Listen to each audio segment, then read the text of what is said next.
भारत का इतिहास पुरापाषाण काल से चली आ रही समृद्ध सभ्यताओं, धर्मों और संस्कृतियों की अविश्वसनीय कहानियों से भरा हुआ है। भारत की सभ्यता हमारी ज्ञात सबसे पुरानी सभ्यताओं में से एक है और इसने सदियों से विश्व मंच पर अपनी भूमिका निभाई है और आज भी है। हालांकि भारत के पूरे इतिहास को एक वीडियो में कैद करना वास्तव में असंभव है, फिर भी यह गहराई से देखने लायक एक योग्य विषय है। गुफा चित्रों और पत्थर के औजारों के साक्ष्य से पता चला है कि भारत में मानव गतिविधि के पहले लक्षण 400-200 हजार ईसा पूर्व के बीच कहीं देखे जा सकते हैं। इस क्षेत्र में बहुत पहले से निवास करने वाली सभ्यताओं से संबंधित विवरण मौजूद नहीं है, लेकिन हम जानते हैं कि भारत की भूमि पर रहने वाले पहले परिष्कृत समाजों में से एक हड़प्पा के लोग थे, जो संभवतः ईसा पूर्व पहले कुछ हजार वर्षों तक अस्तित्व में थे। सिंधु नदी के किनारे स्थित हड़प्पा लोगों की अपनी लेखन प्रणाली, उन्नत सामाजिक और आर्थिक प्रणाली और प्रभावशाली शहरी शहर और वास्तुकला थी। यह अज्ञात है कि 1500 ईसा पूर्व के आसपास इस सभ्यता का पतन क्यों हुआ, लेकिन कुछ लोग उनके निधन का कारण क्षेत्र में आम बाढ़ और अन्य प्राकृतिक आपदाओं या पश्चिमी और मध्य एशिया के संभावित आक्रमणकारियों को मानते हैं। भारतीय इतिहास की पुस्तकों पर छाप छोड़ने वाली अगली ज्ञात सभ्यता वैदिक आर्य थे। ये लोग शुरू में प्रवासी थे जो संस्कृत का प्रारंभिक रूप बोलते थे और अपनी जनजातीय पहचान के प्रति सच्चे रहने के लिए दृढ़ थे। वैदिक लोगों को जो नाम दिया गया है वो 4 पवित्र ग्रंथों या वेदों से आया है, जिन्होंने शोधकर्ताओं को इस सभ्यता के जीवन और मान्यताओं की एक झलक दी है। इन वेदों को अक्सर सबसे पुरानी हिंदू लिपियां माना जाता है और माना जाता है कि वैदिक सभ्यता ने लगभग 1000 ईसा पूर्व तक भारत के एक बड़े हिस्से में अपनी संस्कृति फैला दी थी। अपने साथ वैदिक आर्य अपनी दार्शनिक मान्यताएं लेकर आए। ये विचार एक सिद्धांत का प्रतिनिधित्व करते हैं कि खुशी और मोक्ष किसी व्यक्ति की नैतिकता और नैतिकता से आते हैं और किसी का मार्ग जीवन में उनके स्थान पर आधारित होना चाहिए, लेकिन हमेशा धार्मिक और अच्छा होना चाहिए। वैदिक आर्यों ने अपनी पहुंच बढ़ाने के साथ साथ अपनी सामाजिक व्यवस्था को भी साझा किया। यह व्यवस्था मूल रूप से 3 स्तरों ब्राह्मण या पुजारी, क्षत्रिय या योद्धा और वैश्य या सामान्य से बनी थी। अगली शताब्दियों में आर्यों ने भारत भर में अपनी जनजातीय बस्तियों का प्रसार जारी रखा, क्योंकि उनकी अपनी सभ्यता संस्कृति और व्यापार दोनों में विकसित और फली फूली। 16 व्यक्तियों की एक श्रृंखला गांधार, खोसला, कुरु और मगध सहित पूरे उत्तरी भारत में बस्तियां या राज्य फैले हुए हैं। उत्तरार्ध विशेष रूप से 4वीं शताब्दी ईसा पूर्व के दौरान चंद्रगुप्त मौर्य के शासन में फला फूला। जैसे जैसे इसका विस्तार होना शुरू हुआ और इसके नेता ने अपना अधिकार बढ़ाया और मौर्य साम्राज्य बनाने के लिए काम किया, जिसे पहली भारतीय शाही शक्ति माना जाता है। मौर्य साम्राज्य ने आधुनिक पटना के पास पाटलिपुत्र में अपनी राजधानी स्थापित की और असाधारण मंदिरों, पुस्तकालयों, महलों और यहाँ तक कि एक विश्वविद्यालय का निर्माण किया। साम्राज्य की व्यापार सफलता प्रभावशाली थी और इसने एक उल्लेखनीय सरकारी प्रणाली और मजबूत सेना बनाए रखी। चंद्रगुप्त के पोते तीसरे सम्राट के समय तक सम्राट की नई बौद्ध मान्यताओं के कारण कलिंग साम्राज्य के खिलाफ खूनी संघर्ष के बाद अहिंसा का रुख अपनाया गया था।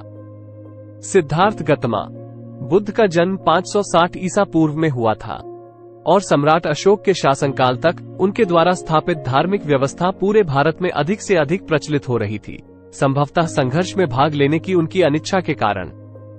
हालांकि मौर्य साम्राज्य अंततः 2री शताब्दी ईसा पूर्व में विघटित हो गया। मौर्य वंश की अंतिम पंक्ति के बाद बृहद्रथ की उसके प्रधान सेनापति ने हत्या कर दी, जिसने बाद में 185 ईसा पूर्व में शुंग राजवंश की स्थापना की। इस तथ्य के बावजूद कि बृहद्रथ के हत्यारे पुष्यमित्र के बारे में अफवाह थी कि उसने बौद्धों पर अत्याचार किया था, ऐसा प्रतीत हुआ कि बौद्ध धर्म में कोई गिरावट नहीं आई। पुष्यमित्र के शासनकाल के दौरान सत्ता में उनके उदय के साथ साथ उनके राज्य ने प्रांतों की एक श्रृंखला पर अधिकार बनाए रखा, क्योंकि वो अन्य शक्तियों के खिलाफ खड़े थे, उनके क्षेत्र को अपने क्षेत्र में विस्तारित करने का प्रयास कर रहे थे। हालांकि सम्राट की मृत्यु के बाद उनके राजवंश का महत्व कम हो गया था।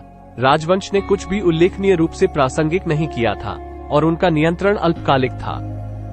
इस समय विभिन्न प्रकार की बस्तियों और आक्रमणकारी शक्तियों ने भारत को नियंत्रित किया, जिनमें से एक कुषाण साम्राज्य था, जो सिल्क रोड के साथ चीनी, फारसी और रोमन साम्राज्यों के साथ अपनी महत्वपूर्ण व्यापार भागीदारी के लिए जाना जाता था। पहली शताब्दी ई में एक कुषाण शासक कनिष्क साथ ही बौद्ध धर्म अपना लिया और पूरे क्षेत्र में धर्म को आगे बढ़ाने में मदद की।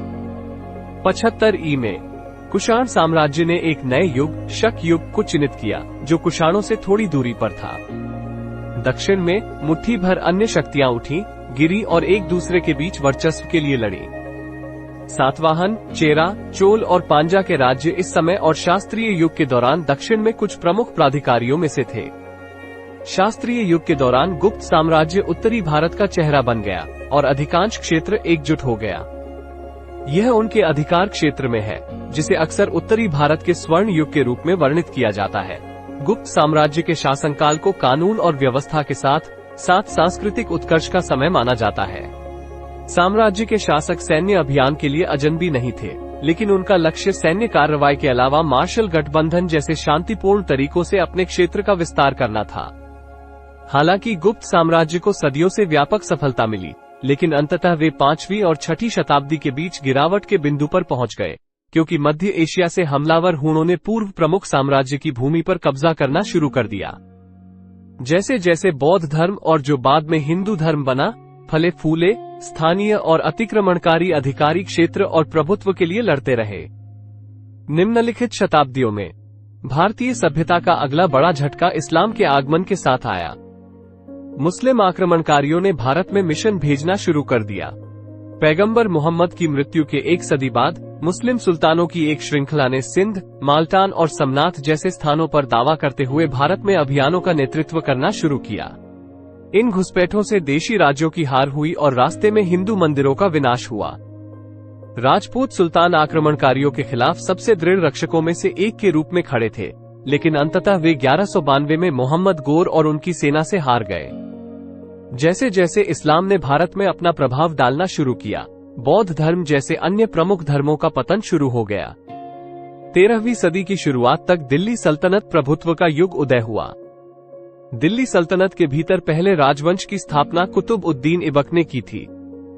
गुलाम वंश ने लगभग 1290 तक सल्तनत को नियंत्रित किया, जब खिलजी राजवंश ने सबसे पहले जहल उद्दीन खिलजी के हाथों सत्ता संभाली। उनके परिवार ने एक सदी से भी कम समय तक राजगद्दी संभाली, क्योंकि तुगलक राजवंश 1320 में सत्ता पर कब्जा करने वाला था।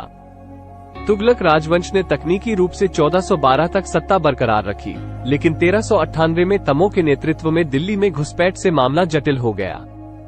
जैसे ही तुगलक वंश कमजोर हुआ, 1414 में सैयद वंश ने उनका स्थान ले लिया। सैयद लगभग 37 वर्षों तक शासन करते रहे, लेकिन अंतिम शासक का शासनकाल विद्रोह और कलह से भरा रहा। जैसे ही राजवंश अनुग्रह से गिर गया, फिर भी एक और राजवंशीय सत्ता ने खुली गद्दी संभाली। इस बार वो लोदी राजवंश था। नया राजवंश तत्कालीन शासक इब्राहिम खान लोदी की मृत्यु तक चला, जो 1526 में काबुल के नेता बाबर की सेना द्वारा पानीपत की लड़ाई में मारा गया था।